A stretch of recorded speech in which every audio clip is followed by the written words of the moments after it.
Welcome to the Circle Sessions featuring the Circle of Experts. Each week, one of the Circle of Experts joins me to talk about critical aspects of growing your podcast. The Circle of Experts are Yasmin Robles and Izzy Dudosky from Rebel Marketing, Tanisha English Amamu of TJE Communications, and Don the Idea Guy. I'm Brett Johnson, my podcast guy from Circle 270 Media Podcast Consultants. This week, Tanisha is here. Tanisha's on a mission to help small businesses level the playing field through her digital marketing solutions. Tanisha, thanks for joining me again today. Yes, thanks for having me. Sure. We talked a little bit before recording that we've got a topic that we've addressed, but it's ever changing, and it's a topic that podcasters and marketers need to be reminded about is email marketing, and it's never going to go away. Because of some nuances that we'll get into, but it's that don't forget that that's really one of the more important, maybe the most important marketing tool you'll have for building your podcast. So let's kick it off. It's like why it's so old. Right. Marketing, it really is. Yeah. And even I'll give an example in my mind too, that when I was in radio prior to moving into podcasting some 10 years ago, I kind of poo-pooed email marketing as well too. And it's one of those, oh, wow, now I really see what's going on with it in regards to how it's such a strong marketing tool and moving into the podcasting realm. So,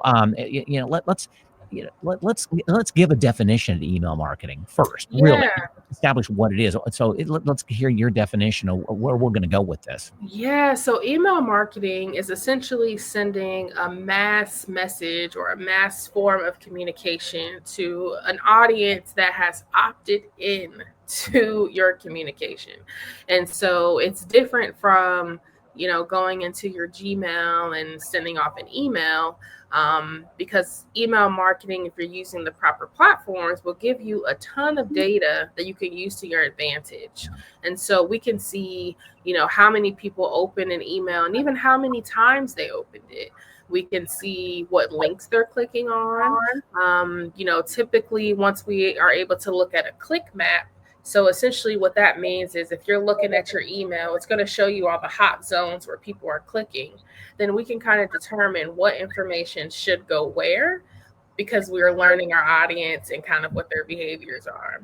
Right. And so I feel like a lot of times, not even just in podcasting, but I feel like with most industries, we focus a lot on social media.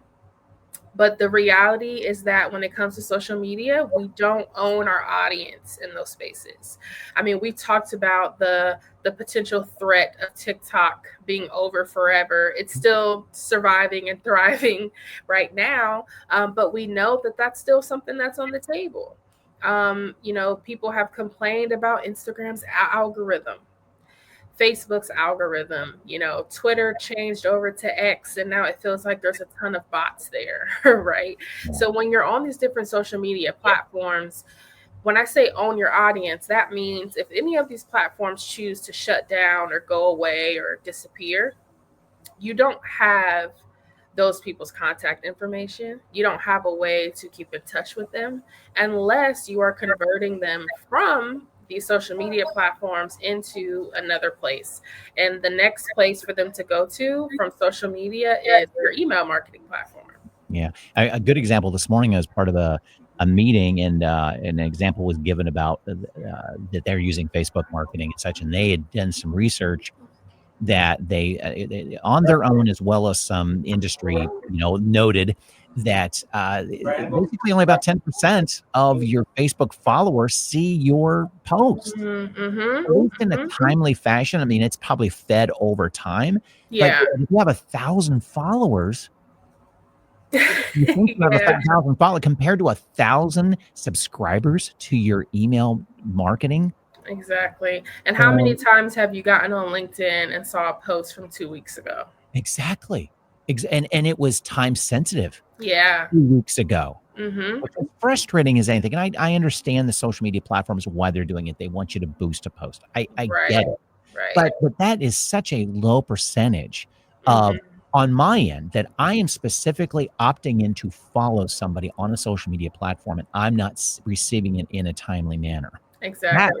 as a user experience, that's frustrating compared to Mhm. receiving an email Right. marketing or an email from somebody and opting in, and I'm seeing it in real time. Mhm. In real Mhm. time. So I think we have to shift our mindset. And yes, email marketing is not sexy compared to, Right. but you know what? You can Yeah. make email marketing fun. Yeah, you can make it fun. I mean, even, I scheduled an email to go out so I've been doing webinars for Mhm, nonprofit leaders, and I sent a bunch of resources, and I saw that there were a handful of people that opened the email but didn't click on anything. mhm. And so the subject line was like, I see you looking. And and in the email I was telling them, like, Right. this is why email marketing is so amazing, because you can see how people interact with your emails. So I can see that you opened this email multiple times, but you didn't click on any of the resources that I provided. So I just wanted to send you one more reminder that if you scroll down, there's resources for you to have for your nonprofit organization. Yeah. Right there, that's fun, right? Yeah. Because, and then I sent like a little like gif of someone like giving the side eye in the email. So that's a fun way Yeah. to engage with your audience and say, hey, like, I saw that you were looking at my email, but maybe, you didn't click on this episode, or I saw that you clicked on this podcast episode, but not this other one. Here's why I think you should check it out. And these are things that you can set up in automation. And Mhm. they're also things that you can just, when you're sending out your monthly newsletter or your weekly newsletter, it's just nice information to have so you can know what people are interested in. And Yeah. so, sometimes I know we saw this with the Tri Village Chamber at one point when we were looking through our emails. I think you get that worry, like, are people only clicking the links at the top? But we found that people were engaging with the entire email. So that shows that you have an engaged audience. On the flip side, if you find that people are only clicking whatever links are at the top, then you know that the most important information needs to go at the top, the most timely information, because people may not scroll all the way down to the end. So there are definitely ways to make email fun, and to, I think, when it starts to get fun and when you start to get that engagement is when you try to get as personalized as possible. Mhm. Yeah, my wife sends out an email marketing campaign to support her business, and Mm-hmm. she loves the analytics because she'll refresh Mm-hmm. it because her recipients open it up very quickly. So she Yeah. loves these numbers like, Brad, look, I 80% open rate in the first 15 minutes, and she just loves Yeah. this stuff. And Yeah. that solidifies that they respect that you're sending them good stuff. They want Yes. to open it up. So, Yeah. and again, if your open rate's not the same, don't worry about that. You look at the analytics differently. That's, Mm-hmm. but it's so fun to watch her get Get giddy about the numbers. excited. And that's cool. I love that. Yeah. It's one of those. Think about what it means and keep doing what Mm-hmm. you're doing, and that's great. So Exactly. let me ask you this because I know we can talk about the subject of email marketing, Mm-hmm. but let's say you're starting from scratch Mm-hmm. and you have you're creating a newsletter, or I don't even want to call it a newsletter, but an email marketing campaign. Mm-hmm. It's information, but you Yeah. have no recipients, you have no Mm-hmm. database at all. Mm-hmm. How would you suggest starting that? Yeah, building the database is probably the most questions that I get, Mhm. and I think that we can do that a few different ways. So one sure way to get people to sign up for something is to offer them something. So for your podcast, if you already have maybe some episodes done or recorded, or maybe you're doing a series, maybe that series is being released week by week on your actual podcast. But if you already have that done, is there a way that you can give people on your mailing list maybe the ability to watch or listen to the whole series?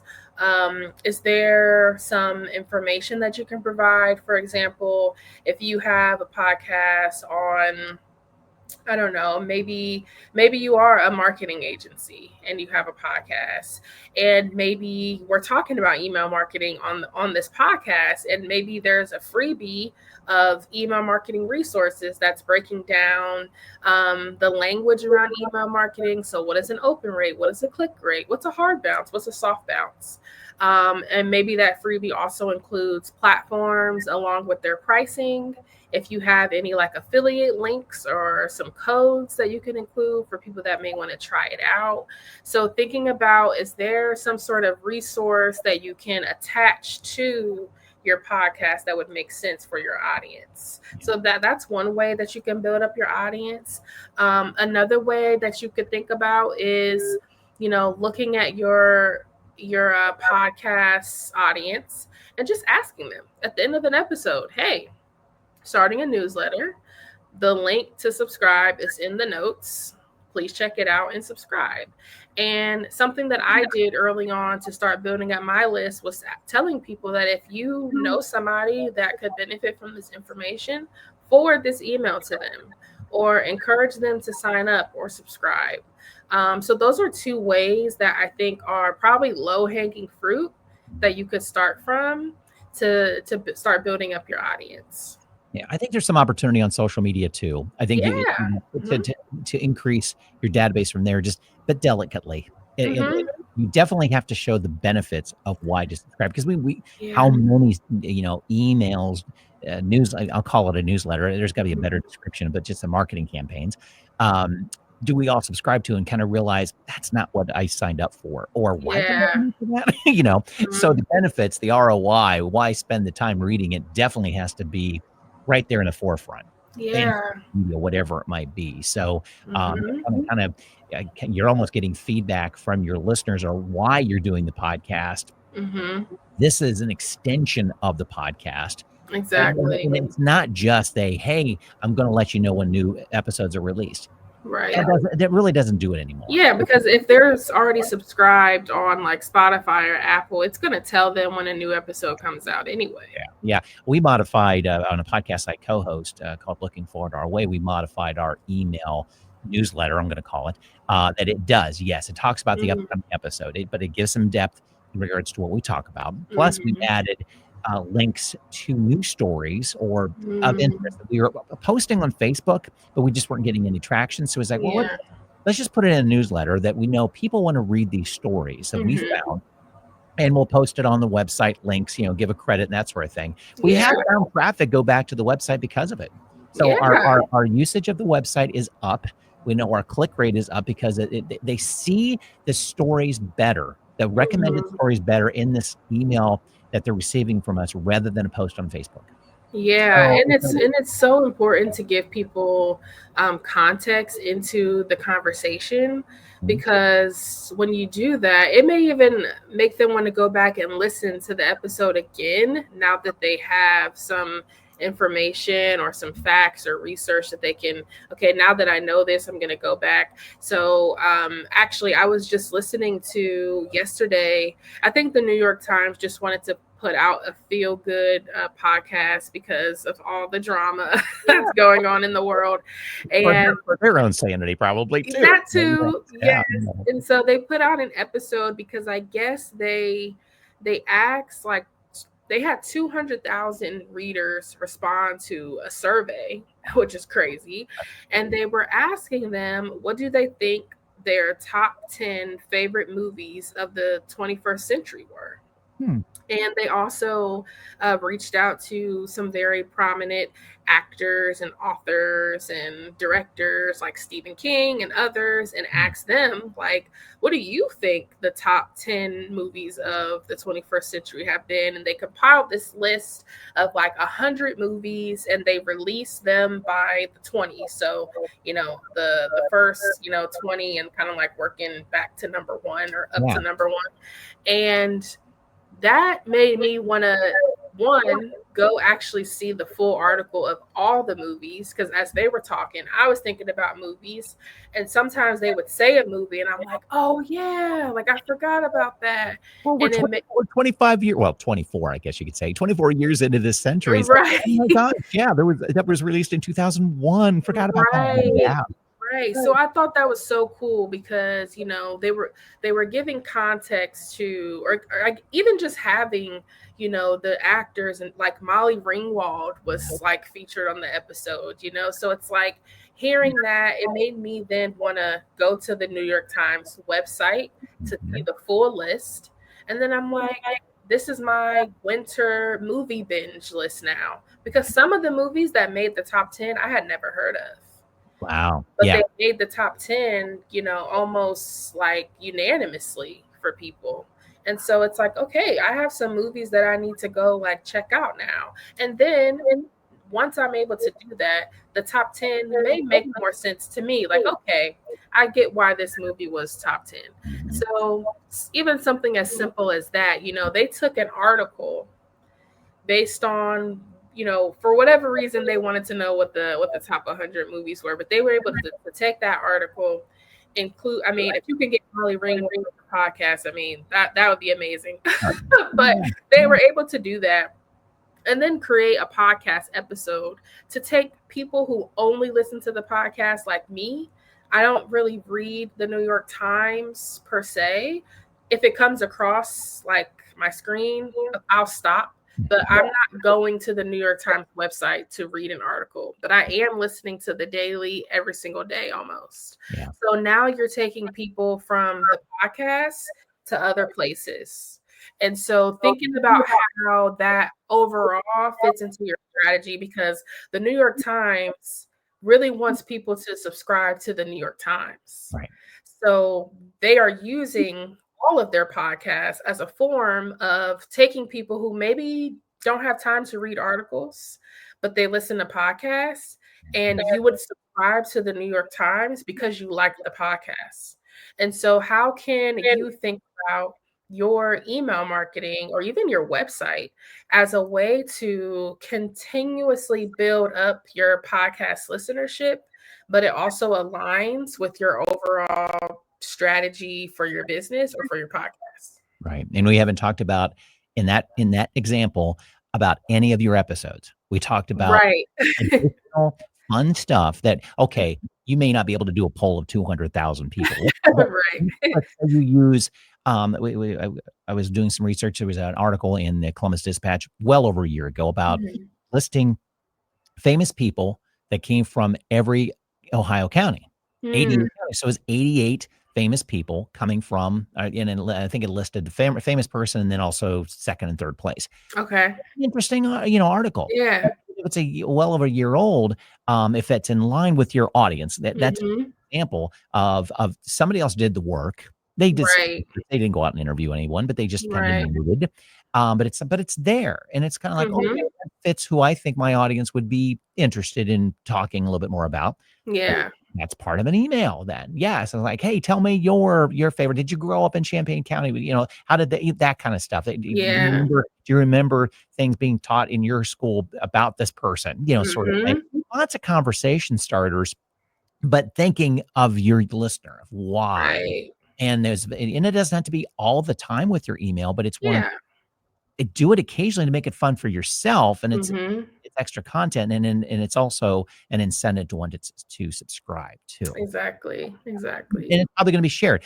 Don't discount your current database Mhm. sharing as well, Yeah. especially if you ask them to share that newsletter. Right. Ask them to do it, they will. I'll talk about Yeah.